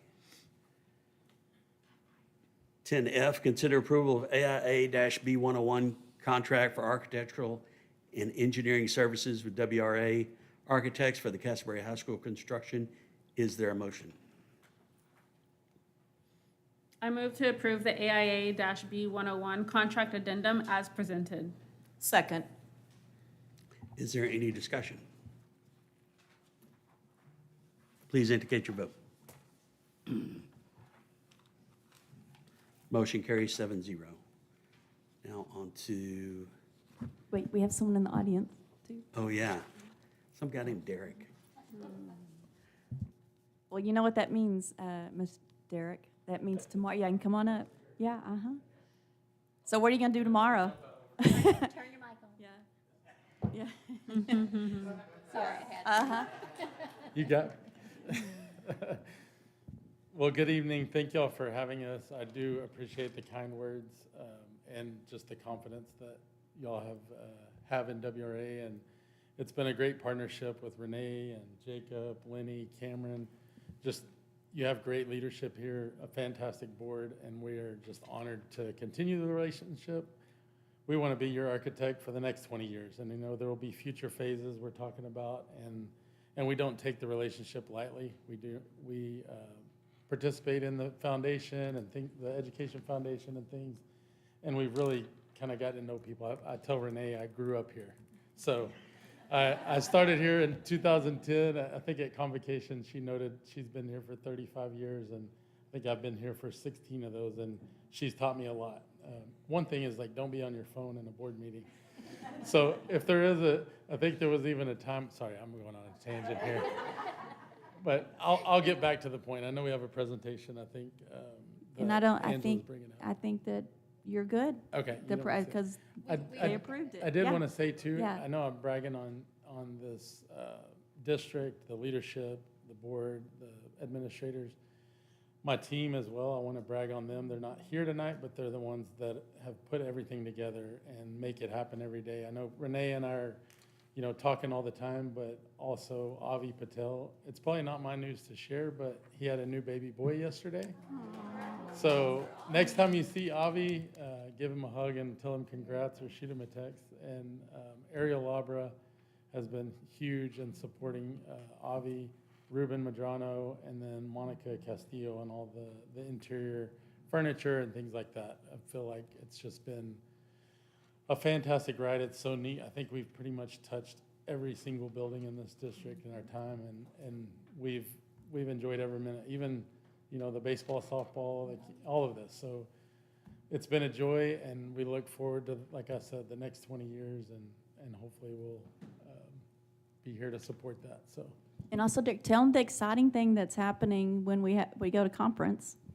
for Tassatasby, Yeah. yes, we're presenting together with Renee, talking about the process that we have here. So when we see you there at Tassatasby, I don't know the exact time, but I think it's on a Friday. We'll be presenting about this process, the partnership with the district, the leadership and vision for this district that has, it's been so positive. And one of the things we say at WRA is we want to positively influence people's lives through design. And when you have clients like Castleberry that appreciate your work, it makes it easy. And I've said this before, I go to a ribbon cutting and I see the mariachi band, or I see a beam signing, and it reminds us of why we do what we do. And that's what our firm has always been. And I think y'all know Keith Anderson. He taught me everything I know here. And so it is a privilege to be here in front of you. And yeah, we're excited to present at the conference in October, I think, early October. So Renee said, I'll be there. So maybe we'll see everyone there at that conference and everything. So did you want to show this or no? You No, good? they have Okay. it. Thank you Perfect. very much. Thank you so much. Thank you, Derek. Thanks, Appreciate it. Derek. Kind words. Safe And travels. can y'all just present to us, and so we can get credits? We could get 3 whole credits if y'all just do it. We do, Christy Morgan and our educational planner could probably do that. Okay, good.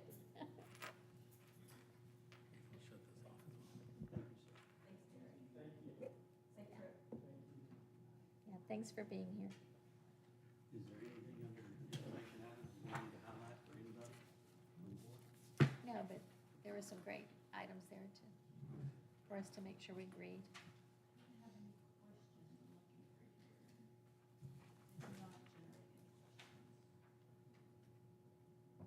Go right ahead. I think Tracy said she wanted to read something. I'm sorry, Did I? I didn't. No, she said there were some good things too. No, to read, Oh, yeah. Like the end of year campus plans, those are good to read. Campus improvement plans, end of year district improvement plans, some of it. Yeah, those are some. All good late night reading. And then on K, we'll come back to that. We had a conversation last month about the policy portion of that. I guess I need to put that on an agenda item. Because we're going to talk about the data supporting. And having that I policy. spoke with Wes, and we know that we need to come back around with some data for the student code of conduct. Yes, yeah. Yeah. It's just y'all been a little busy with back to school. And building buildings.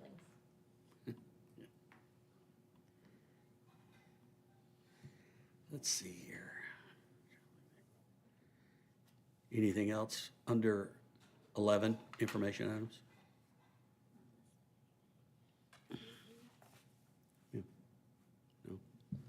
I think I'm just questioning why the TRS active care or the care rates were on here. Was there some reason we wanted to just highlight or showcase that? What item was that? That was 11I?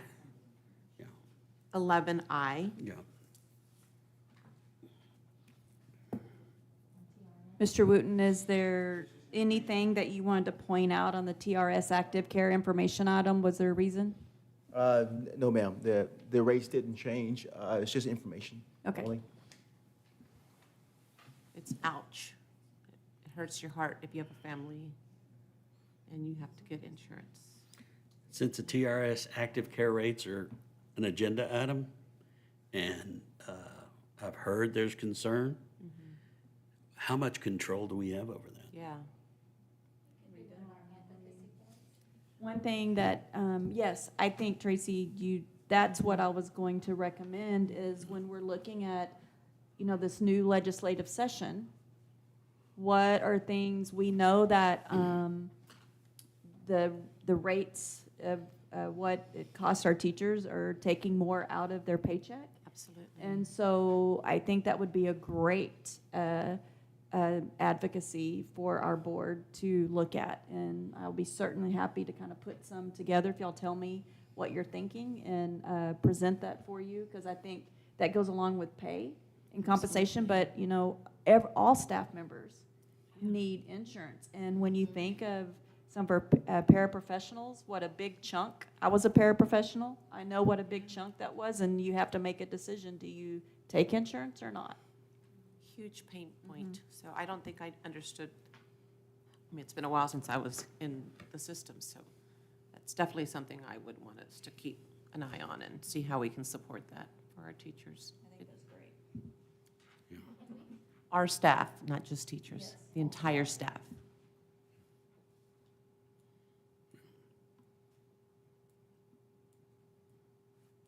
Anything else under the information items?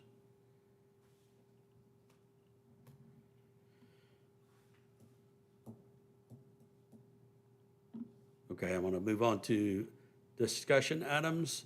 12A, Board Education Key Dates. Let me just mention, I am excited, and I think everybody would be excited to go to Tassie this year. So.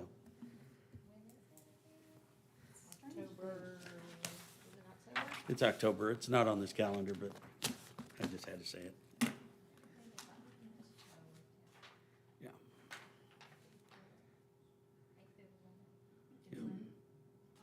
Through 11th. When is our October board meeting?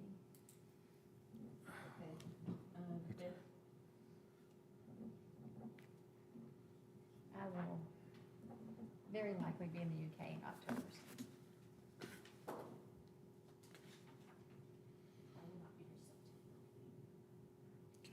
I won't either. Angela, do you have everybody's list of who's going to register for the conference? I know you have mine. Yes, I have registered Tracy Gallman, Linda, no, not Tracy, I'm sorry, Linda, and Mary Lou, and then Renee. Those are the only three I have registered right now. When does it go up? Do you remember? I'd have to pull up the emails, I have to pull it up and look, but I can. Yeah. And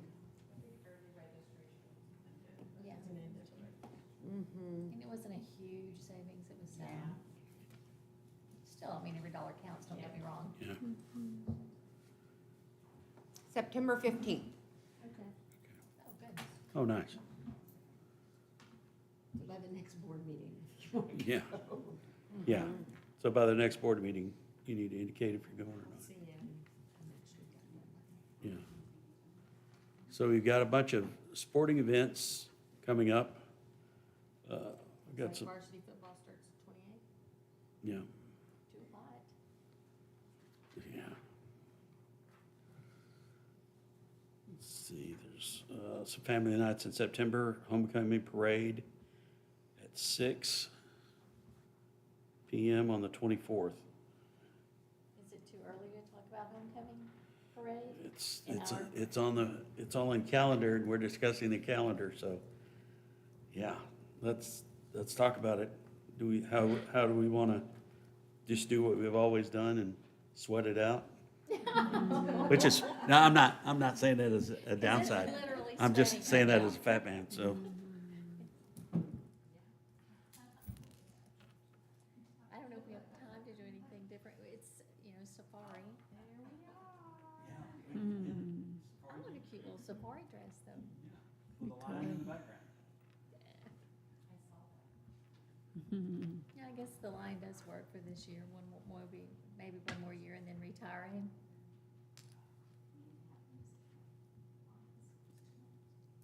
Some jungle music. I won't either. I'll be in Virginia. I just heard Mary Lou say she was dressing up as a lion.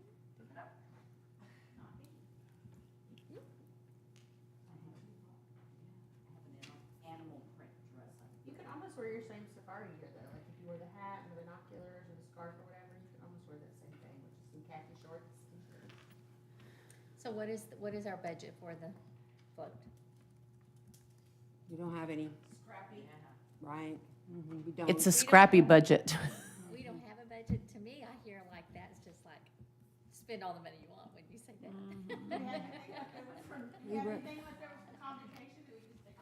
But I think Wellman has a lot of, if you knew what you wanted, you could go to Wellman. They have a lot of things now. They've expanded their store. So do we have $75?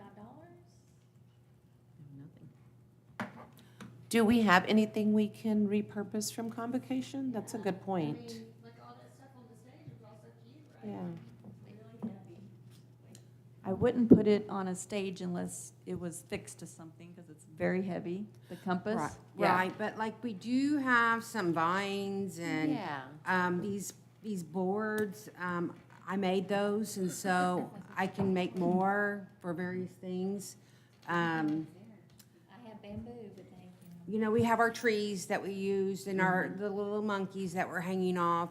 I do think that we have enough to do something like this. I think that will be, And then we dress the part. yes, wear you our dress the part, safari.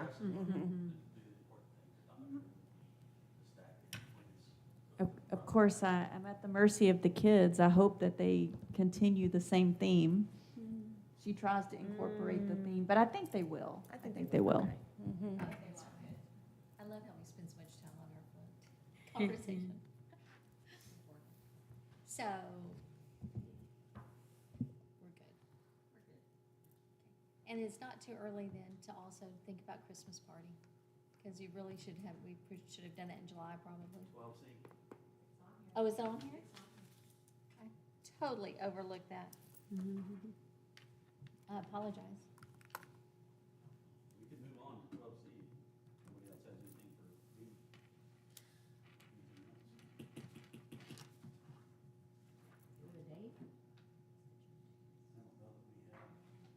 Well, can we finish the parade? As far as volunteers to get it done, will the maintenance guys put it together again? Me, Kathy, The Mary float? Lou did that last year. Y'all did it with the big lion, the big poster, the big, Well, two people won't be here, so. Angela helped us too, we did the lights. but they secure the seats and they secure the big lion. They do all the big stuff. So they'll still do that. Yeah. Okay. All right, just let us know.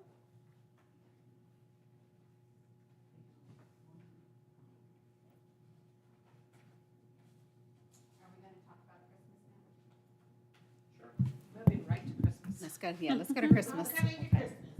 How about doing it at the high school? That'd be pretty. And the new part. Yes, So since we almost yes.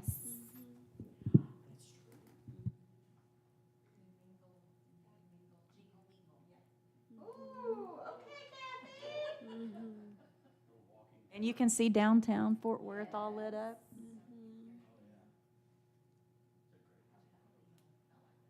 Jingle mingle.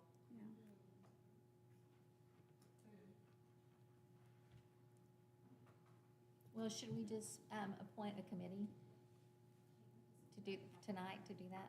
Sure. Are you proposing, remember if we do that informally or formally? I think it's an informal committee is 3. Right. So, As long as there's um, one. we can have an informal committee, whoever feels led to jump in there and do that. informally. Is anybody diving in? I'll do the food and Mary Lou said she'll help. Okay. Anybody else want to be the third on the I committee? volunteer. I'll help. Sounds like you got volunteered. Of course, I'll help in any way. Yeah, it'll Sure. be fun. Get my feet wet, check Okay. out a Christmas event. Plan one with them, it'll be a good time. Yeah. I So, don't have the connections that Kathy does, but.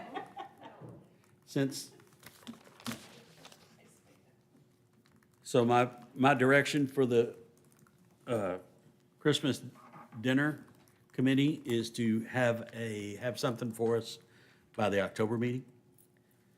Okay. Yeah, have suggestions and options. So, It's on the date, yes. Angela, what's the December date? It's the Monday, I think it's the first Monday?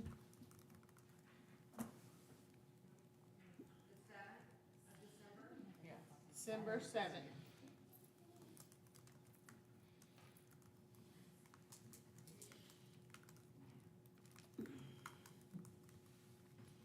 You want the students the band to play like they used to at the middle school? The way I had the jazz band at the middle school? We could do- Choir could sing carols. Yeah. Just let me know, because we need to station them or booked up fast. And so if you want one of them there, I'll have to ask her who's available. that's a great thing. Yeah. Well, why don't you just ask her who's available for the 7th, and then we can choose after that, right? So Angela, if you'll email Stacia and find out who's available on the 7th, I think the jazz band may be. Okay. And they're aware that you're going to present them some dates? Yes. Mhm. You don't have the dates? No, they're aware, the board is aware you're going to present us some dates. What are they? Okay. September, we were not able to agree upon a date, so the next date was going to look into, no, it's October. October, we didn't, know there weren't any dates that we could agree that he would be here, so we moved it to November. He gave us these new dates that you see in green. There are 1, 2, 3, 4, 5, and wanted to see what that looked like. I would be available any Tuesday.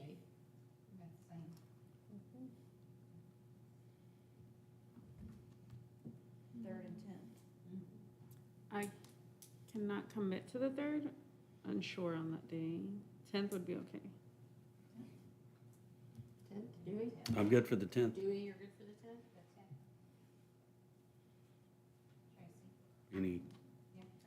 Anybody have any conflicts? November 10th? Or November, Linda's looking, hold on.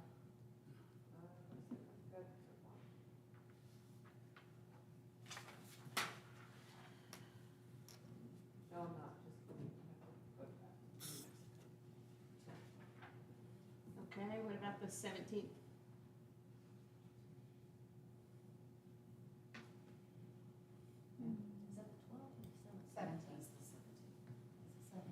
Oh, on Tuesday. Oh, that's family code. 17th? That's code 9. As of now, good. Dewey's good, Tracy? Is that, do you go to code 9? Is that important for you though?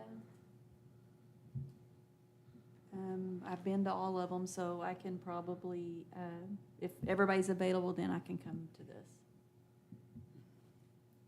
Would we meet at 6? Is that the only time that you can do it? Is the 17th? Oh, okay. That's fine. They've got it down. I might sneak over. Sorry, hearing the 17th work for everybody? Yes. Okay. Let's try to pencil that in right now. I got it right now, Thank you. Thank you. with my calendar. Let's see, that's, any Board key dates, that's 13A. I'm on to item 13, establish the next meeting, unless I missed something. 13A, Monday, September 14th, 2026, for a regular board meeting. And that puts us at item 14. I move we adjourn. Hearing no objection, we stand adjourned at 9:07 PM.